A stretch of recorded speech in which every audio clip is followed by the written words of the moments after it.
Muy bien, bueno, excelente estuvo la movida del patrimonio aquí también en la Torre del Vigía. Le damos la bienvenida ahora ya en el final de este programa, el último segmento. Siempre está dándonos su aliento y su reflexión Eduardo dos Santos. ¿Cómo anda? Muy contento, Ana, porque estamos en el mes de octubre, otra movida más. También nosotros estamos conmemorando el mes de Allan Kardec, porque hace 216 años que nace esa personalidad que, bueno, que es Allan Kardec y que nos, de alguna manera, nos lega todo lo que es hoy la doctrina de los espíritus, que, bueno, que es algo que es como un divisor de aguas, ¿no? Porque da un conocimiento, trae luz a temas que de alguna manera eran ignorados y que eran tomados como mitológicos, como fantasiosos, con muchos preconceptos. Y bueno, desde la parte científica, él viene a demostrar realmente la comunicabilidad con el mundo espiritual. Y recordando que, bueno, que Allan Kardec nace un 3 de octubre de 2004, ¿no? De 2004 no, pero está. No.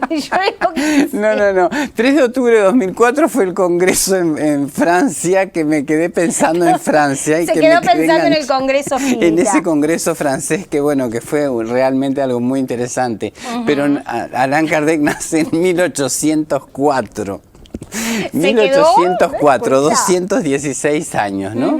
Entonces, bueno, este señor que es un pedagogo, que en realidad llega al espiritismo ya con 50 años, era una persona de ciencias, y que si bien él se había interesado mucho por el estudio del magnetismo, cómo curar y cómo trabajar el magnetismo personal, ayudando con grandes magnetizadores de la época a restablecer la salud, luego él toma contacto con el fenómeno de que estaba sucediendo en París en ese momento, que había emigrado desde Estados Unidos, y entonces él ahí empieza con una metodología muy seria a analizar eso que era justamente en un primer momento tomado como un juego, como algo muy, de alguna manera, sin seriedad, que pasa a tener una connotación muy seria desde el momento que le empieza a analizar toda esa fenomenología y compone ese primer libro, que es el libro de los espíritus. Claro.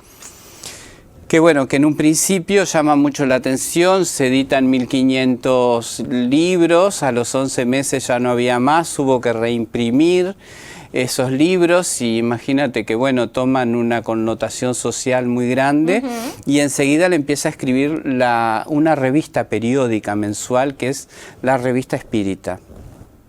Y empiezan cartas de diferentes países de Europa a comunicarse con él, de otros continentes también, y empieza la gente a cada día interesarse más por lo que era la fenomenología esa de la comunicabilidad con el mundo espiritual.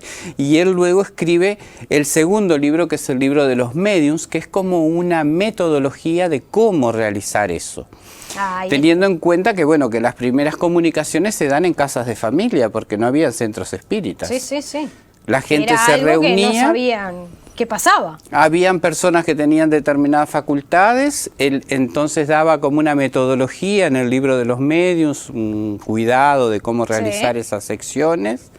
Y ahí entonces comienza ese correo con el más allá, se empiezan a comunicar los espíritus y se expande cada día más por el mundo entero, ¿no? Luego, bueno, él continúa en un trabajo muy serio, muy dedicado. Pensemos que realmente en la época que Allan Kardec escribe todo esto, llama poderosamente la atención, y además se tiene que enfrentar con todo el preconcepto social y religioso de la época, ¿no? Claro. Hoy, casualmente, que es 9 de octubre, hace 169 años que en España se queman en la plaza pública de Barcelona 300 libros de los espíritus, porque habían sido pedidos por Fernández Colavida, que vivía en España, para de alguna manera divulgar la doctrina de los espíritus, y un cardenal de la Iglesia Católica, Palau, intercepta en la aduana los libros y los quema en plaza pública, que es como uno de los últimos actos de la Inquisición religiosa contra el espiritismo, que en definitiva termina siendo de gran divulgación porque claro, la gente al ver los libros quemados dice, bueno, pero ¿de qué se trata? Que no los podemos leer. Y ahí entra, y bueno, hoy sabemos que España es uno de los países que tiene un movimiento espírita muy fuerte y hay grandes precursores del espiritismo, ¿no? ¿Cómo es ahora esa comunicación con Kardec? Y bueno, Kardec es uno de los grandes espíritus que hoy, de alguna manera, desde el mundo espiritual, continúa cuidando y apoyando la divulgación de esta gran revelación que viene a darle luz él, porque él en realidad lo que hace es demostrar que el mundo espiritual existe. Y al demostrar diferentes tipos de comunicaciones, porque él en la revista Espírita explica que él lo que hace es, lo compara con una embarcación, con un barco, donde él habla con diferentes tipos de personas que van en ese barco. Los maquinistas, los que trabajan en la caldera, los invitados, los jefes de personal y los empleados. Entonces él explica que en el mundo espiritual es algo tan complejo como la Tierra, que sería como dar a conocer la realidad de un país socialmente, y que hay tanta diversidad como existe en la Tierra, ¿no? Entonces, claro, él viene a través de esas diferentes investigaciones que realiza con medium de diferentes lugares y países a demostrar que es una verdad que es universal, que no pertenece a nadie en particular, y que bueno, que eso lo lleva de alguna manera luego, cuando él empieza a divulgar esto, que lo llamen el jefe del espiritismo, hasta incluso los detractores. Claro. Pero que él nunca se puso un nombre, o sea, dentro del espiritismo no existen jerarquías. Ahí está.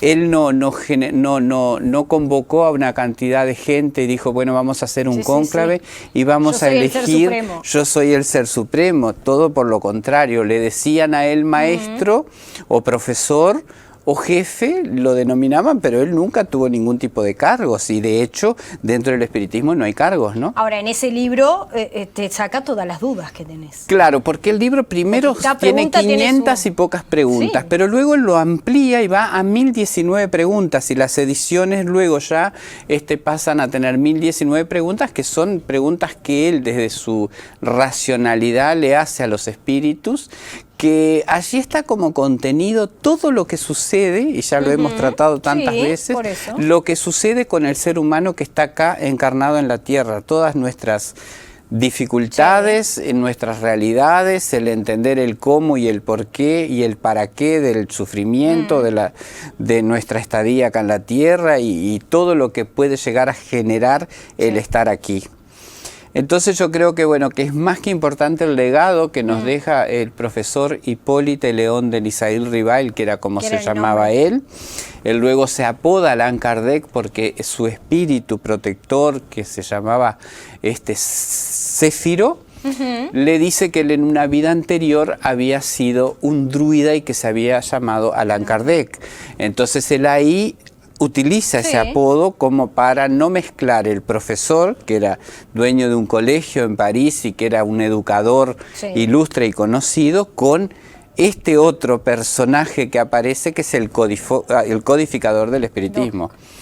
Entonces yo creo que hay que, la importancia de esa personalidad con su legado, y que hoy, bueno, podamos tener la doctrina de los espíritus como un aporte más para despertar conciencias, y que hoy bueno, en más de 30 países el espiritismo oficialmente, con instituciones que de alguna manera llevan esa filosofía adelante, trayendo tanto consuelo, esperanza, conocimiento, ¿no? Y compromiso. Y compromiso con esa realidad espiritual de cada uno de nosotros, en esa transformación de la humanidad y en el cambio interior, porque Yo creo que cuando nosotros conocemos de dónde venimos, para qué estamos y hacia dónde vamos, nuestro compromiso con la tierra, con nuestra vida es diferente, ¿no? Y nos pasamos a comprometer de otra manera con la vida. Totalmente. Así que bueno, no podíamos dejar de recordar en octubre a Allan Kardec, que lo vamos a denominar el mes de Kardec.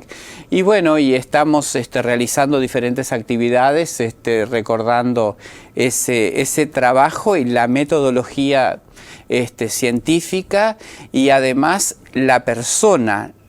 En los años que trabaja Kardec, ese profesor, para realizar la divulgación del espiritismo, realmente vemos una persona metódica, mesurada, muy comprometida, muy seria, que sacrifica mucho de su vida para legarnos todo eso, porque no es sencillo. Me imagino. Ahora se está haciendo toda una recopilación de las cartas, o sea, él recibía cientos de cartas de diferentes países y veíamos cómo la gente le reclamaba, pero yo le escribí y usted no me contestó, yo le mandé un libro para que usted revisara y usted no me respondió, pero eran cientos de cartas, y acuérdate que eran cartas de puño y letra. Ahí está. Sí, no existía el email como...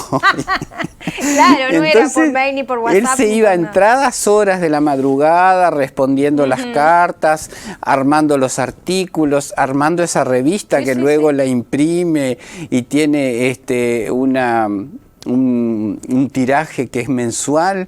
Entonces, claro, nos damos cuenta que todo eso le llevó a sacrificar muchas horas de sueño y un trabajo muy disciplinado, muy metódico, junto a su esposa, que bueno, que también Amélie Boudet fue una grande, porque ella se lo banca, ¿no? Claro. Lo bancan todo eso, lo soporta, lo ayuda, lo contiene, y hacen ese trabajo que en realidad no fue más de 10 años. Mirá vos. Solamente en 10 años hizo todo eso, escribió 5 libros, las 5 obras más todas las revistas espíritas, más los viajes que hace dentro de Francia. Hay un libro que se llama El viaje espírita de 1862, a donde él cuenta que él va viajando por las ciudades y lo van esperando, y él hace una oratoria y lo esperan cientos de personas, y él va divulgando y contando su experiencia, y la gente quería cada vez saber más. Entonces, claro, es muy interesante la vida de Kardec como para profundizar y conocerla más. Y eso lo pueden hacer, por supuesto, en las reuniones. En las reuniones también les recomiendo que busquen la película que fue estrenada recientemente, se llama Kardec, con K. Kardec con K, la buscan, la descargan, pueden ver la historia que fue llevada a pantalla grande, y ahora se está estrenando otra película más de un francés que también está haciendo un poco la recopilación de la vida del hombre, para mostrar un poco esta persona que fue muy interesante, ¿no? Excelente. ¿Seguimos con las reuniones? Seguimos con reuniones parciales. Ahora ya estamos empezando, ya estamos empezando con el trabajo con los niños en la casa, con las precauciones correspondientes, los jóvenes también, algunas otras reuniones presenciales, pero nos mantenemos también virtualmente en la página del Centro Espírita, que es Centro Espírita por la Fraternidad, en Facebook, y Federación Espírita Uruguaya a nivel nacional. Excelente, como siempre. Gracias por haber venido, Eduardo. A ti, Ana. Te voy a dar 2 semanas de vacaciones. Qué bueno. Espectacular. Gracias, un placer. Que tengas unas felices vacaciones y que disfrutes mucho de nuestro departamento.